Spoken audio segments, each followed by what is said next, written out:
Hi there, Rabbi. A subject that's coming up more and more in the news, and dare I say it, on social media, is doom scrolling. People today have, for going on social media, such as, I won't name any names, but to and just sit there and click away and swipe from one thing to the next, following all sorts of trails. What is it about doom scrolling? Is it the first horseman of the apocalypse? It's fascinating, Joe, because doom scrolling is not new. Before recorded history, human beings didn't like reality. People were looking for not an alternative reality, but a way to escape. And that goes back to the earliest beer, wine, alcohol, smoking, hallucinogens, mushrooms. We can go back to even before recorded time. And then we find out that recorded time was recording what people were doing to escape reality. One is human beings get bored with what is. The other thing is we don't like what is. We've never liked what is. And we now have more convenient and easy ways to escape reality.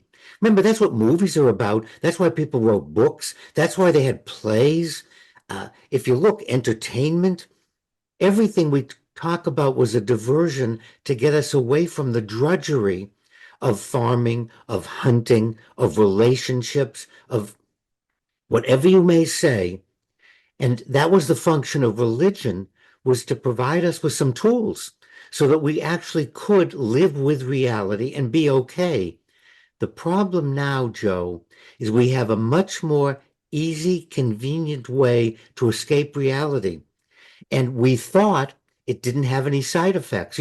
Drugs, hallucinogens, alcohol, they all have side effects. They have a tendency to destroy us physically and emotionally. So we thought, oh, you can surf the net, you can read this, you could do that. We thought all of those things would be harmless diversions. What we've discovered, Joe, is they are harmful and they have side effects. It's there's no free lunch, and it's a mistake to single out under 18-year-olds and try to control them. The problem is us. It's all of us. It's human beings. Kids are not allowed to smoke or drink. Dad is sitting on the couch smoking and drinking. Social media is everywhere and everybody's under an influence of it. But is it bad in and of itself? Is there a moderation level that we can achieve? Judaism teaches that it's moderation. There are some things that you can't do in moderation: cocaine, heroin. There are certain drugs.